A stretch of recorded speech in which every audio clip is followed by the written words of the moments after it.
Hey you, welcome back to the channel. And guys, today we're going to review Star Trek Episode 4 entitled The Butcher's Knife Cares Not for the Lamb's Cry. And guys, you know, as the show progresses, it is starting to get a little bit better in my opinion. Um, I would have to say that Uh, the strong points of this show so far has, of course, been my early prediction, Jason Isaacs, Captain Lorca. I think he's really holding the show together. To me, he's one of the most intriguing parts of the show, but also just the special effects in the show, have been great. And like I said in my last review, that alone is, probably enough to at least get me through the season. Although I have some misgivings about the show, but it's trying to find its legs, I think. And one issue I'm finding with Star Trek Discovery is I just see a lot of scenes, a lot of information that really doesn't have to be there, that kind of drags the show on. Like I had been saying earlier, I think maybe 17 episodes this season are far too many. But maybe as we get going, as it's trying to pick up, I hope it continues to pick up and it gets better. Some things happen in the show that kind of gives me a little vindication, and that is we get a scene in this episode where Captain Lorca goes, Discovery is a warship. And for those of you who watch the watch the channel, you probably remember I did a video called "Is the Discovery a Battleship? Is it a battle cruiser?" And a lot of people, came in and said, no, it's a scientific vessel, which of course it was, and, until I guess it had to move into action. But also, what was very interesting, when Commander Burnham first arrives on the Discovery, we get to see these Federation officers with black insignia badges. And a lot of people, have speculated that it's some type of special ops unit inside Federation. Obviously, they had weapons. It was some type of militarized a group, and some people have speculated it may be a Section 31, that we got in the Star Trek Deep Space Nine. And I found that all very interesting. But what this episode pulls us in immediately is we get to see that there is a what appears to be this colony or Federation outpost that's being attacked by Klingons. And so, the Discovery with its newfound propulsion system, which uses these spores that we got to see that feed on energy. They're the only way, or the quickest way, or the only available ship that could possibly reach this colony in time in order to try and stop the Klingons. So we get some very interesting, scenes there with the Federation using the spores to jump, and I thought that all looked great. One issue I did have though was that, when they're dealing with the Klingon battleships, birds of prey, we're all getting this pretty much from the viewpoint of the bridge. And I would have liked to have seen a very, more well-detailed Klingon ships engaging in battle. But we did get to see some cool stuff, of course, with the Discovery and trying to use the spore navigation system that it didn't have a navigator really. That's one thing we learned they couldn't get down. So when they do their jump, they're almost about to jump into a star. And I just thought the CGI on that looked great. I love the visuals on that. I think they do an excellent job with that. But would have liked to have seen more detail on these Klingon ships, and we got to see some of Captain Lorca's military skill. And he's obviously a warrior. He's the warrior captain.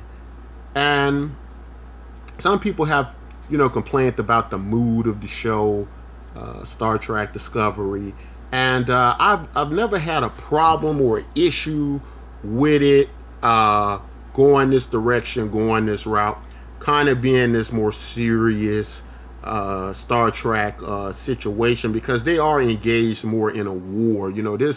This entire series is kind of like just one long episode. So it's all about the war with the Klingons, and so there's a lot of that element of the show going on. So it's going to be a lot more dark nature, because obviously they're not going to be walking around the ship and having fun while they're constantly in this ongoing war.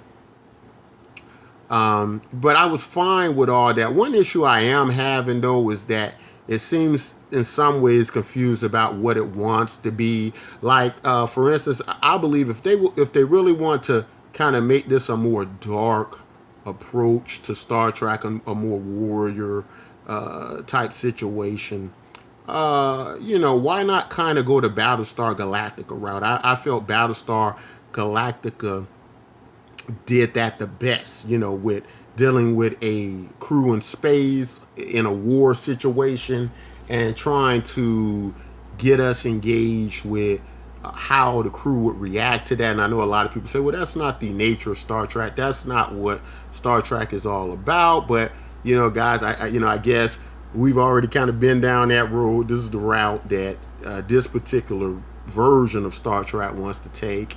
And so they're doing that, but at certain points, it seems like they're trying to be lighthearted. Like they got this crew member, the cadet, and the ones who's bunking with Commander Burnham, and she's not a very memorable character, so I can't remember her name. But she's been kind of annoying to me in the series. But she's basically kind of like she's kind of like the lighthearted part or crew member, and that's been an ongoing theme with Star Trek. I hear a lot of people say, "Oh, she's such an annoying character," but Star Trek has always had these very young, identifiable, lighthearted characters that kind of reflect that kind of innocence, naive type nature in a sense.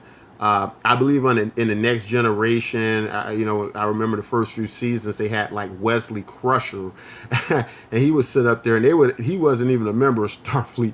He's just like a genius kid. They let him, of course, pilot the Enterprise. And then even if we go back to the original series, Chekhov was actually brought on to appeal to a younger audience.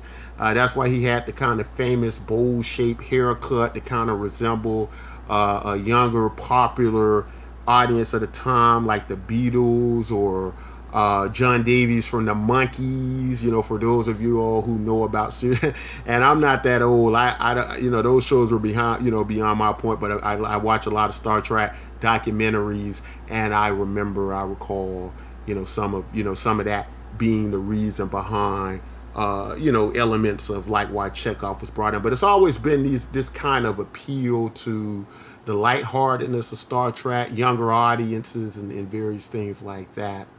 But speaking of Battlestar Galactica, in comparison to the elements of how a serious nature science fiction Star Trek show, crew in space, crew at war, was, I think, done the best or could go. One of the crew members of the Battlestar Galactica series, Rika Sharma, who played Commander Landry in here, the security officer, we got to see this very interesting scene of her, wanting to experiment on this creature, because, obviously, as we got to see, this creature was kind of in a symbiotic relationship with himself and the spores, and he's that give them this new propulsion system. But he had shared on a microscopic level, his organism had shared a symbiotic relationship with these spores, but now he's on a macroscopic level, so he's like a big, and of course they're trying to find out how to weaponize him because the phasers don't hurt him, and that's why he was able to destroy the Klingons and the ship and kill the crew members. And Captain Lorca, is using this creature, as a way to fight this war, to try to win this war. And I was wondering what exactly he was trying to do with this creature. I didn't know if he was going to just try to, beam it on the ship and let it run loose on Klingons or something. But no, it's his hide, it's his coat, it's, what his body is composed of that can't be punctured. Something is a weapon as powerful as a phaser can't cut through him. And so this is, something that they believe they can use in the war. So he tasked, as we got to see Commander Burnham, with Commander Laundry working alongside her to try to solve this mystery. And we got to see Commander Landry, her nature, impatience, wanting to get stuff done, not liking Commander Burnham approach to dealing with this creature. She wants to go ahead and try it her way, and of course we got to see she tried to, deal with this creature, and she, to my surprise, ends up getting killed.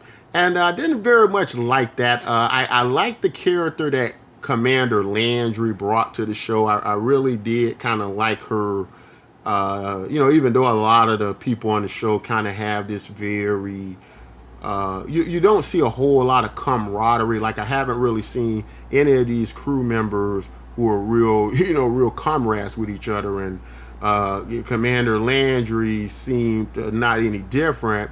But I just liked her character. I thought it was interesting. I liked her contrast against the other, characters and views. But anyway, no more Commander Landry. She's killed, as we got to see, in the show. And so, they find out that the creature, of course, is a navigator. It can be a navigator. He can, through some, way, help to navigate them as they need to jump to this planet, and they're able to, fight the Klingons off and, basically save this this outpost, from destruction of the Klingons.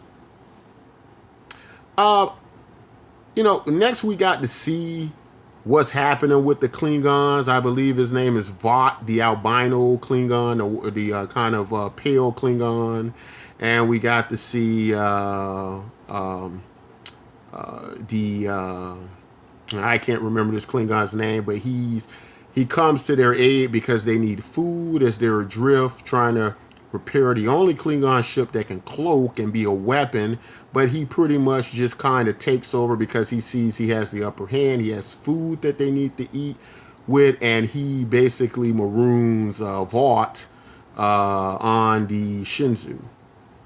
And of course, we got to see he had like a companion there who was kind of under his, command. But she pretty much saves his life, and now they're planning to go back to her tribe and try to find a way to, unite the Klingon houses, once again. And I can only say about the Klingons, I guess the more I see them, the more they're starting to grow on me. I did like the kind of the body suit that Vought's wearing when he first arrives, on the ship. They have these interesting armor, that kind of can change and things like that. But I do like what they've done with a lot of Klingon designs and armor. And week after week, as I see these Klingons, they're starting to grow on me. I can deal with them a lot better. Wasn't so much opposed to them being more alien-like. I had talked about that earlier, and that sometimes what seems to happen in the Star Trek franchise is aliens will start to look more human and less alien, more humanoid. And so I wasn't, so bothered by them changing the Klingons. Just make sure that the Klingons storyline is good and that they do a good compelling story to bring us in. But basically that's what we got. Pretty much throughout the course of this particular show, this creature that's their navigation system or navigating, he seems like it's taking its toll on him to navigate. And so he may, so this is going to probably create a problem with the Star Trek Discovery. Is when it jumps, it's going to need this creature, but he may not be around much longer to do that. So all in all, guys, I thought it was a pretty fair episode. Uh, again, Star Trek Discovery, it's a lot of episodes. I'm getting this feeling like throughout these 17 episodes, there are going to be a lot of episodes that didn't have to be in here. But the next week's episode looks like finally we're going to get Harry Mudd, because we got to see in the next upcoming episode that Captain Lorca is going to be taken prisoner. Looks like by Klingons, and Harry Mudd's going to be looks like sharing a cell or something with him. And of course, we know Harry Mudd's record and why he would be in there. But anyway, guys, that's all I want to say about Star Trek Discovery episode this week. If you, tell me how you feel about it so far. Is it starting to grow on you? If you were kind of on the other side, are you kind of starting to come over? I am a lot more sympathetic to the the core Star Trek fans. I just call them the original fans. In the beginning, like I said, I was kind of like, oh, you guys are just overreacting, give it a chance. But, I do now fully see your concerns. And I can just only say the show's been hit and miss with me. It hasn't met my expectations yet, but it does have potential. I could see a lot of things in the show I do like, and I could just see a bunch of stuff that didn't have to be here. But that's all I want to say about it, guys. Guys, if you like content like this, don't forget to like and subscribe. And until next time, take care.